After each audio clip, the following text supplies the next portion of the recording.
是艺人周杰伦办巡回演唱会，新月17日咧上海上场，多网友目睭真金，看讲周杰伦坐伫咧白钢琴的头前，家己弹钢琴，唱歌的时，放伫咧钢琴架顶的毋是琴谱，是目睭就的歌词。画面一个公开了，互网友笑甲要变过，讲这就是周杰伦的秘密。无人讲到周董的目睭算真金，安尼才看有。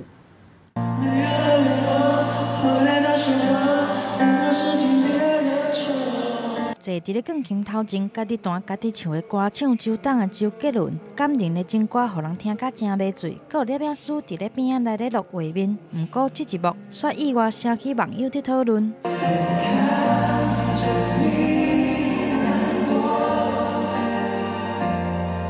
原来有目尖的网友发现，周杰伦的钢琴顶悬放的毋是琴谱，是写甲密密的歌词。有网友都讲，原来周董的袂当讲的秘密就是这。嘛有人为周董的讲话强调，伊的歌伤济，本来就无法度将所有的歌词拢记掉。但是嘛有人来亏，就算歌词会袂记，但是目睭阁袂歹，只是想要将歌词完整唱出来，拢无漏交，是真正无简单。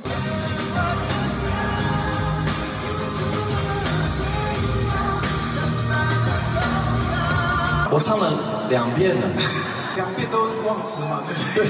参唱金曲歌王王力宏伫咧演唱会顶悬来唱招牌歌，但是袂记的歌词，嘛互来宾黄明志来吐槽。若讲到歌单内底袂记的歌词的大王，真侪人拢会想到伊。既然在直播，所以你可能怀疑我是假的。58岁周华健为着要宣传新专辑，搁开直播咧介绍新歌。毋过工作人员就惊伊的袂记的歌词，特别做一张真大张的字条啊，敢若会当讲歌手毋若爱有真好听的歌声，记忆是毋是真好，嘛是一个考验。记者综合报道。